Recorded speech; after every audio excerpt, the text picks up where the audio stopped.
So today we are going to start the third lecture of direct and inverse proportion variation, जो भी आप कह लें।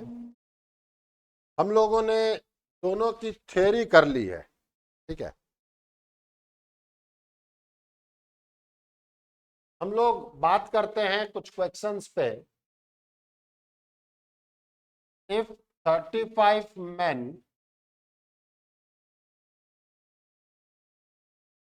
can reap a field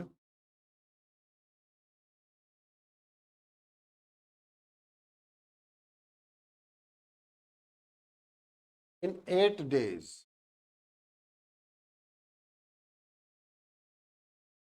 in how many days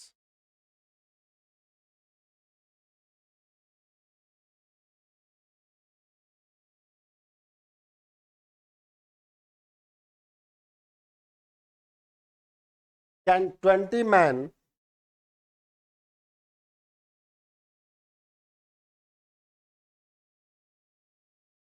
reap the same field?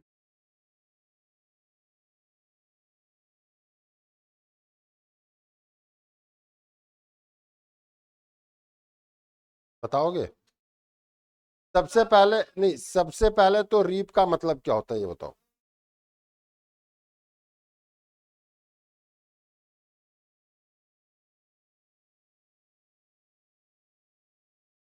Reap का मतलब होता है काटना।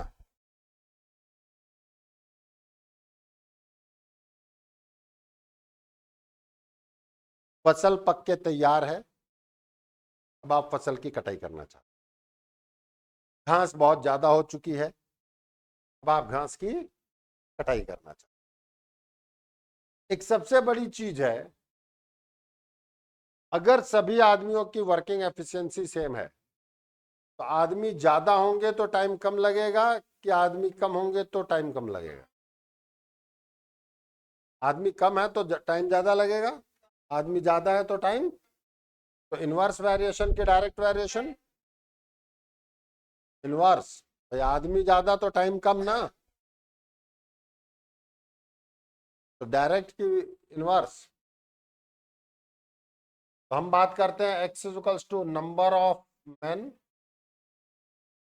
y is equals to time duration या नंबर ऑफ डे। ये बात समझ में आती है कि ये इनवर्स प्रोपोर्शन है। जब आप इनवर्स प्रोपोर्शन में बात कर रहे हैं, यह एक्स वाई 35 8 20, यह तुम्हारा x1, यह तुम्हारा x2, यह तुम्हारा y1 और y2 तुम्हें निकालना है। यही है ना?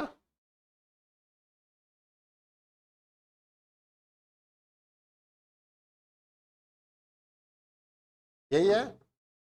फॉर इनवर्स वेरिएशन क्या बताया था?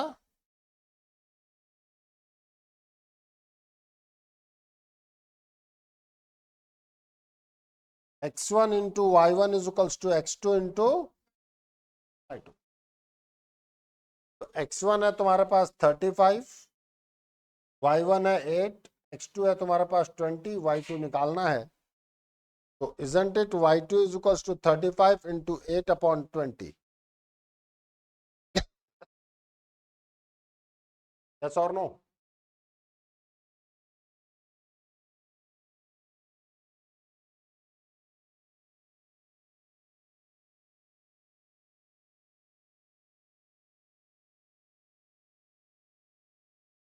Any problem to anyone?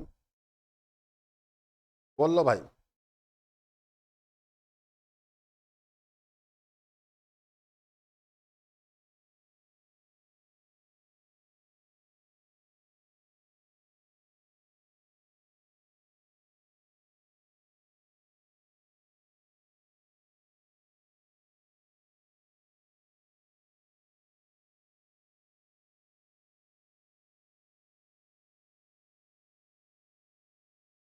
चले आगे।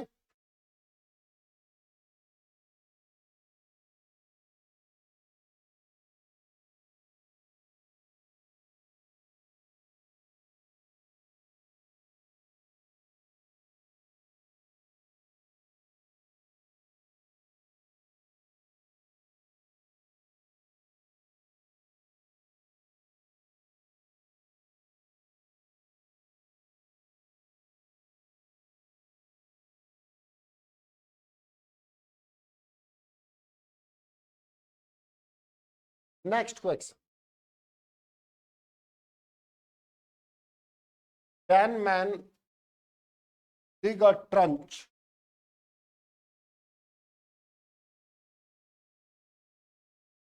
in 6 hours. How many men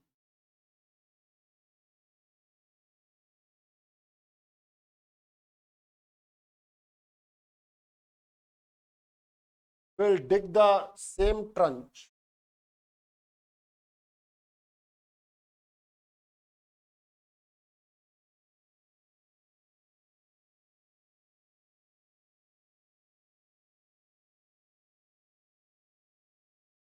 in 12 hours? Assume that जब तक कुछ नहीं कहा जाता तब तक यह जंक्शन लेके चलना पड़ेगा. Assume that all men work at same rate.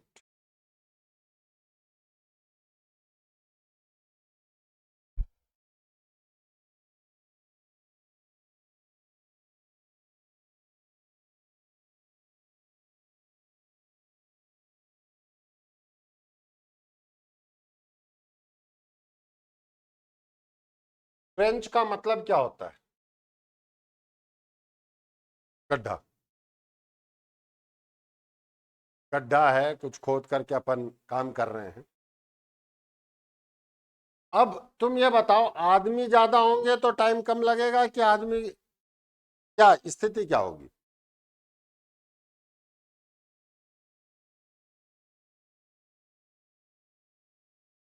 हम्म.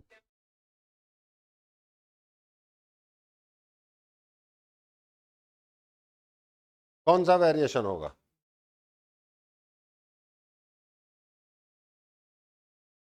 हमने सेम ट्रंच पे बात की है. कोई गड्ढा है, आपने उसको 10 आदमी 6 आवर्स में, तो सेम गड्ढे को 12 आवर्स में, इसका मतलब आदमी कम लगेंगे. हाँ या ना? तो कौन सा वेरिएशन है? इनवर्स. बात समझ में आई?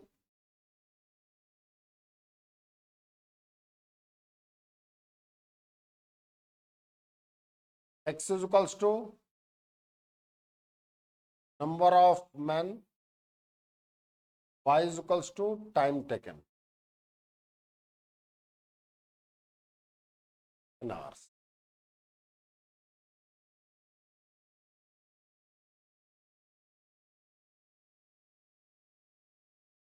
टेन मैन है तो 6 आवर्स है. अब आपको मैन निकालना है, आवर्स गिवन है. तो एक तरीके से ये आपका x1 हुआ, यह आपका y1 हुआ. तो निकालना है, ये आपका y2 हुआ.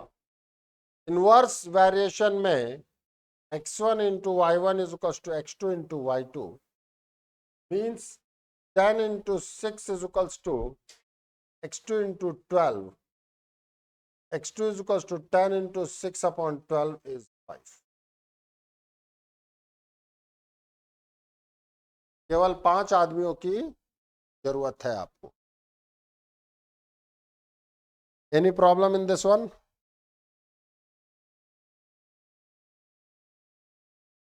अब देखो बेटा,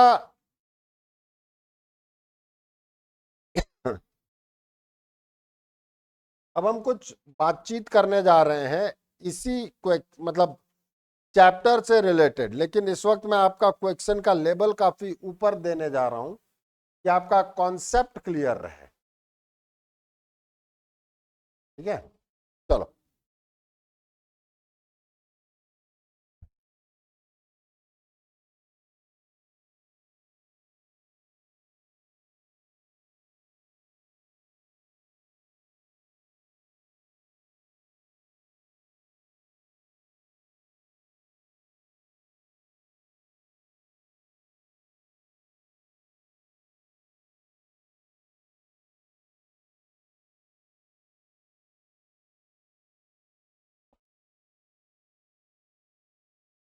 120 men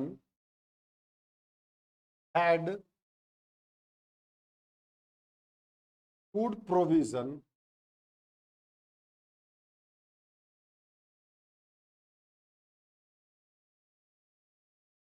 for 200 days.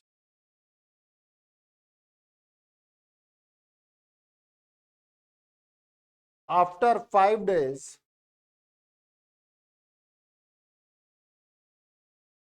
30 men died.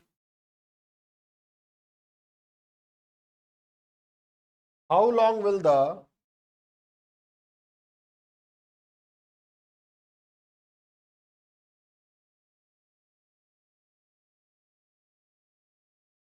remaining food lost?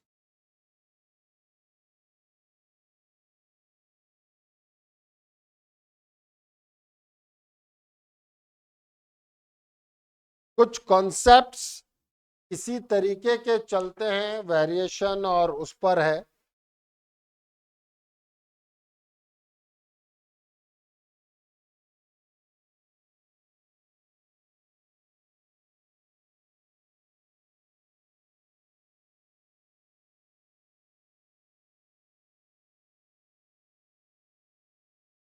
समझना सभी लोग।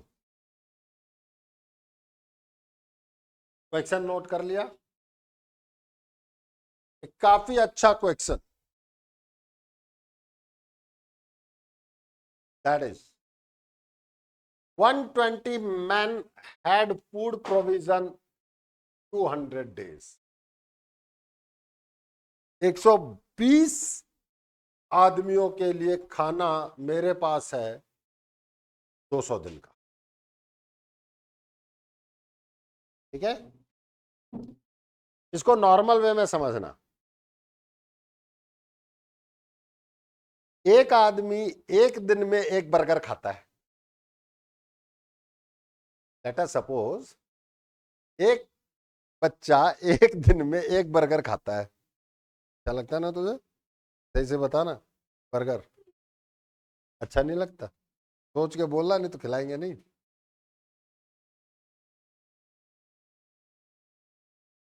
फिर इसको बर्गर नहीं खिलाएंगे। और हर्ष को तो बिल्कुल ही अच्छा नहीं लगता। लगता है? वो तो खाना खाना ही अच्छा नहीं लगता। सही बात कह रहा हूँ, गलत कह रहा हूँ? लगता है खाना? नहीं लगता ना? आज से इसका उपवास शुरू। पर घर पे मम्मी को बोलना कि इसको पूरे दीपावली कुछ खाने के लिए नहीं देना है। तो तू इधर देख, एक आदमी एक दिन में एक बर्गर खाते हैं। एक आदमी 120 आदमी एक दिन में कितने बर्गर खाएंगे टोटल? 120। ये बात समझ में आई? अब मैं ये कहना चाह रहा हूं कि उनके लिए मुझे मेरे पास 200 दिनों का खाना है। इसका मतलब मेरे पास कितने बर्गर हैं? इंटू कर दें, 200 इंटू 120। हाँ या ना? इसका मतलब अगर केवल इतने बर्गर मेरे पास हैं, अगर केवल एक आदमी को खाना हो तो इतने दिनों तक खा सकता है। ये बात समझ में आई कि नहीं आई? हाँ या ना?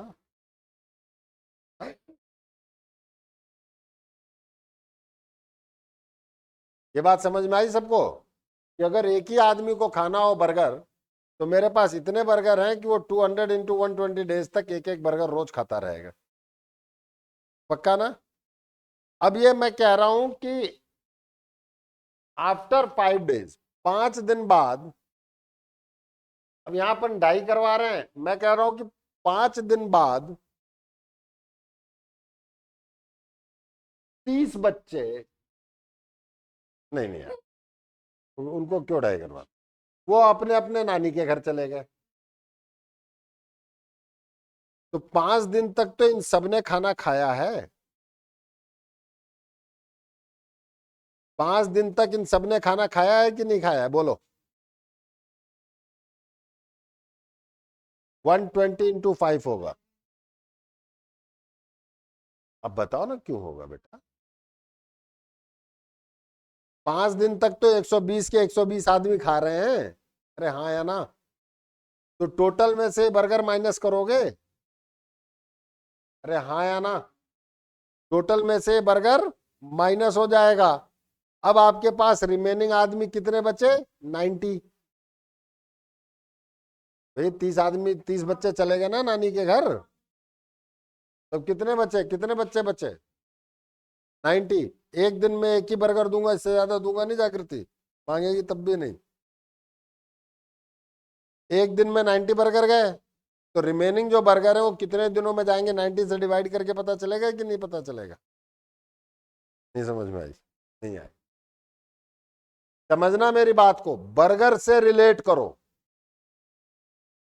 अपने आप चीज समझ में आएगी।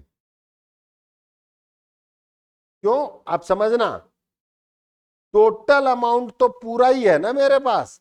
ऐसा तो है नहीं कि आदमी अगर डाई कर गए तो अपने पास फूड तो पहले से ही मौजूद है, तो अब जो बचेंगे वो उससे ज्यादा दिन तक खाते रहेंगे। आया ना। तो मैं ये कहूंगा, देखो ये बहुत ही अच्छा क्वेश्चन है। केवल डायरेक्ट एंड इनवर्स प्रोपोर्शन नहीं है इसमें, इसमें आपका लॉजिक है, इसमें आपका बट ऑब्वियस है, बहुत सारी चीजों के साथ है। हम कहेंगे if we have only one man, then he can eat for 120 into 100.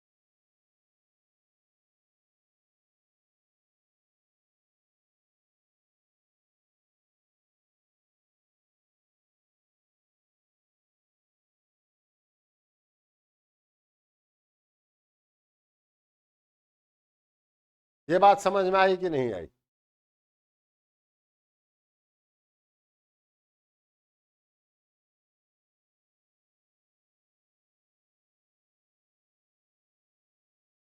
Done. तो अब फूड कंजम्पशन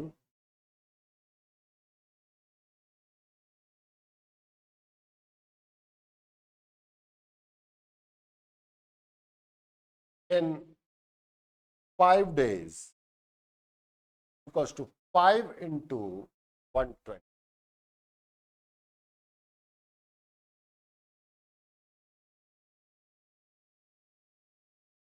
ठीक है। तो remaining food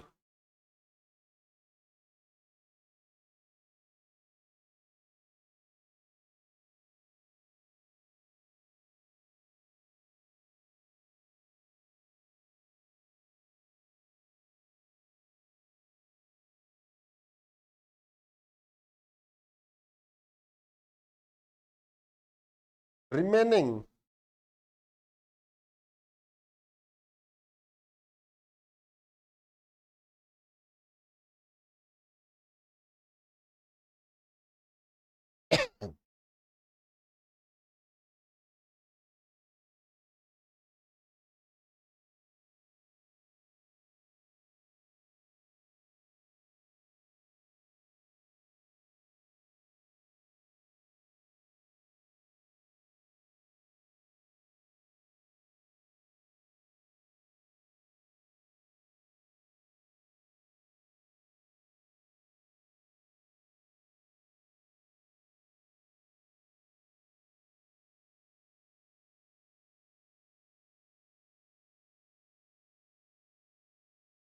yes or no? Done. अब हम बात करेंगे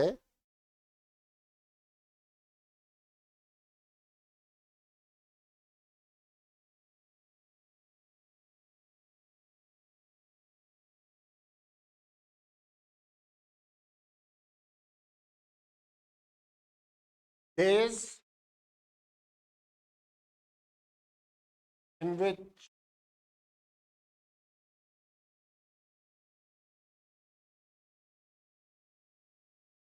remaining food will lost.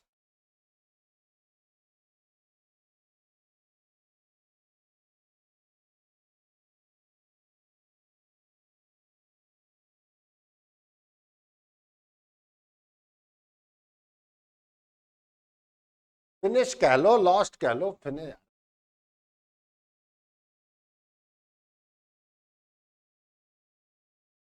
क्या बेटा, मैथ्स पढ़ा रहा हूं।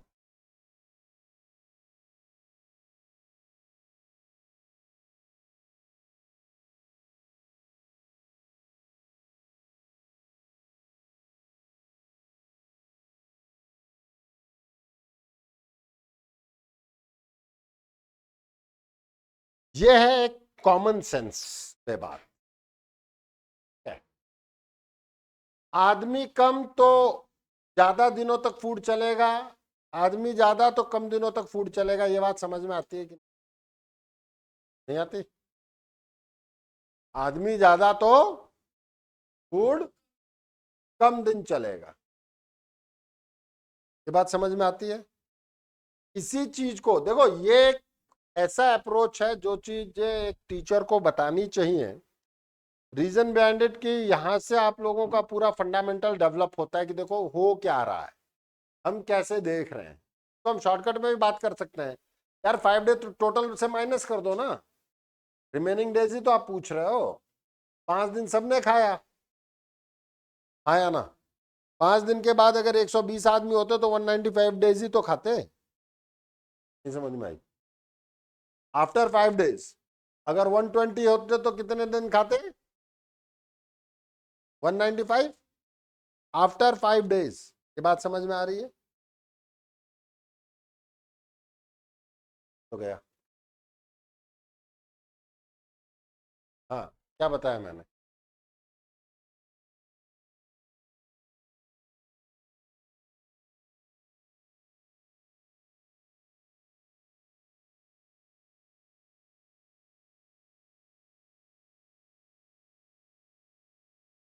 तो इस क्वेश्चन को हम एक सेकंड अप्रोच से भी देख सकते हैं।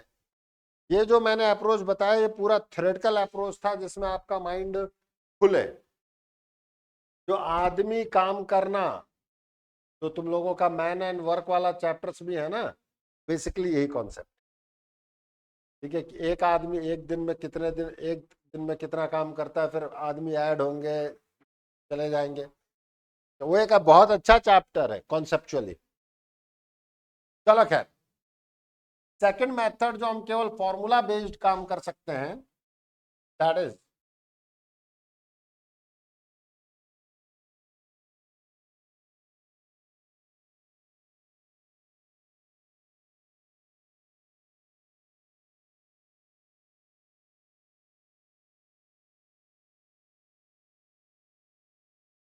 ये क्लियर है कि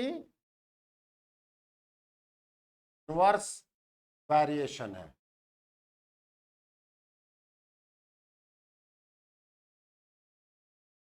अब इस इनवर्स वेरिएशन में हम बात करेंगे after 5 days. If 120 men are available,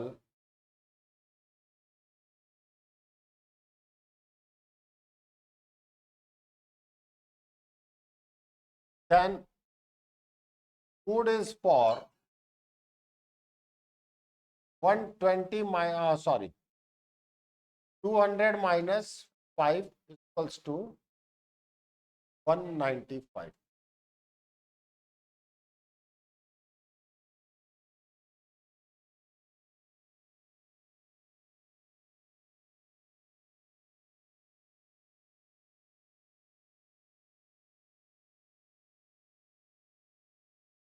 सही है स्पेलिंग? अब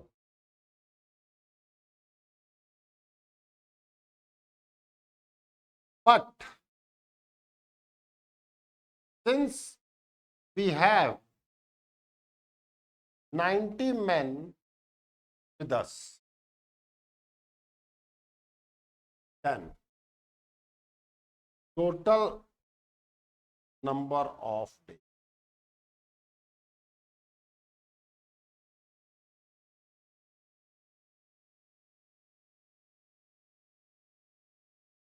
ये बात बतानी है। तो भाई इनवर्स वेरिएशन है, तो हम कहते थे x is equals to number of men, y is equals to number of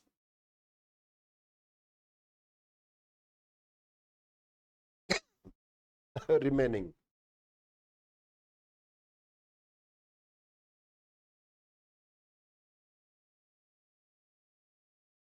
अगर 120 है तो 195 डेज तक का आपके पास खाना था, लेकिन अब आदमी कितने बचे? 90। देखो इसमें तुम्हें कहीं भी ये क्वेश्चन सॉल्व हो जाएगा, बट ये फील नहीं आ जाएगा कि एग्जैक्टली हो क्या रहा था। ये भी मैं तुम्हें बताऊं, उसमें जोर आता है लेकिन उसमें आप टोटल फील कर पाओगे, ये भी बोल रहा हूँ। आगे आफ्टर दीपावली एक अच्छा चैप्टर आपके, पहले तो वो एनसीईआरटी वाला चैप्टर करके खत्म करेंगे एक दिन का, ताकि सिलेबस, लेकिन जो टाइम और वर्क वाला चैप्टर है ना, रियली सुपर्ब चैप्टर है। तो ये हुआ मेरे पास x1, ये हुआ मेरे पास 2, ये हुआ मेरे पास y1, ये हुआ मेरे पास y2। तो x1 into y1 is equals to क्या बेटा? सर अरे मैंने गलत लिख दिया, 90 क्या है तुम्हारे,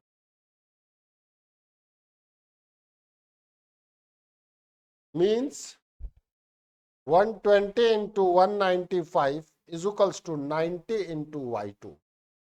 So y2 is 120 into 95 upon 90.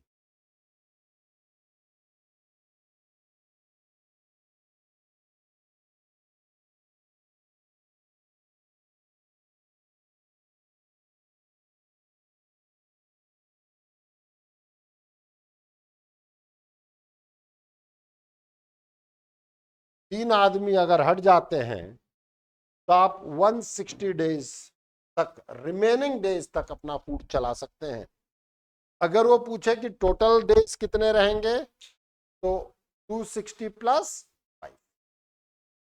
बात समझ में आई कि नहीं आई? क्योंकि आपने 5 पहले ही ले लिया है, 5 दिन खाना खा चुके हो ना। इसके साथ ही बेटा डायरेक्ट एंड इनवर्स वेरिएशन मेरी तरफ से खत्म होता है। टाइम और वर्क हम जरूर करेंगे, उसमें भी कॉन्सेप्ट वेरिएशन का ही आएगा। एक हल्का सा मैं ब्रीफिंग दे देता हूं, एक हल्का सा ब्रीफिंग समझो प्लीज। जैसे मान लो दीपावली की सफाई है, ठीक है,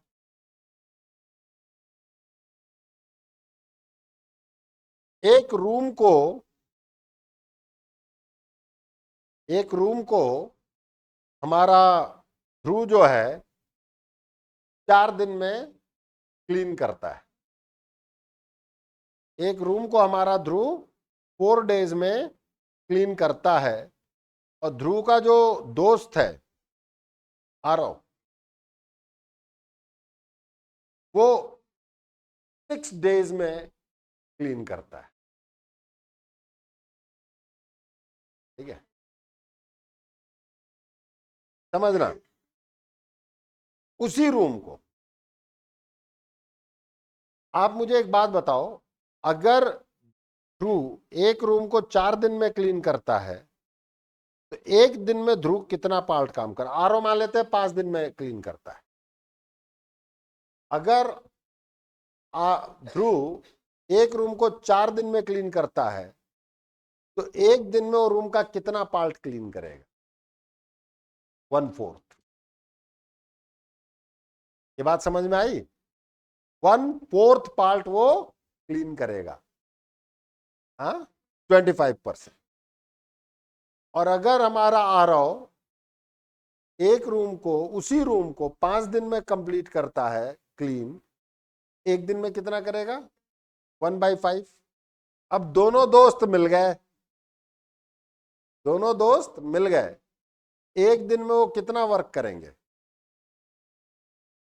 सिंपल सा ऐड कर देंगे दोनों को, तो 1/5 प्लस 1/4, दैट इज 9/20। पहले एलसीएम ले लें, हाँ या ना? तो दोनों दोस्त मिलकर के उसको 20/9 डेज में कंप्लीट करेंगे। ये बात समझ में आती है? उल्टा कर दो, ये आपने किया था ना, 4 डेज में कंप्लीट कर रहा था, तो एक दिन के लिए निकालने के लिए उल्टा किया था ना। तो एक दिन में जितना पार्ट कंप्लीट कर रहे हैं दोनों मिलके 9/20, तो कितने दिन लगेंगे, इसका उल्टा करोगे कि नहीं करोगे? नहीं समझ में आई? एक दिन में अगर 1/4 वर्क है तो पूरा वर्क कितने दिन में किया जाएगा? कैसे निकाला? रेसिप्रोकल, हाँ या ना? तो एक दिन में अगर 9/20 है वर्क, तो टोटल वर्क, टोटल डेज कितने होंगे? रेसिप्रोकेटेड 20/9। ये है उस चीज का बेस जिसको हम आगे बात करेंगे।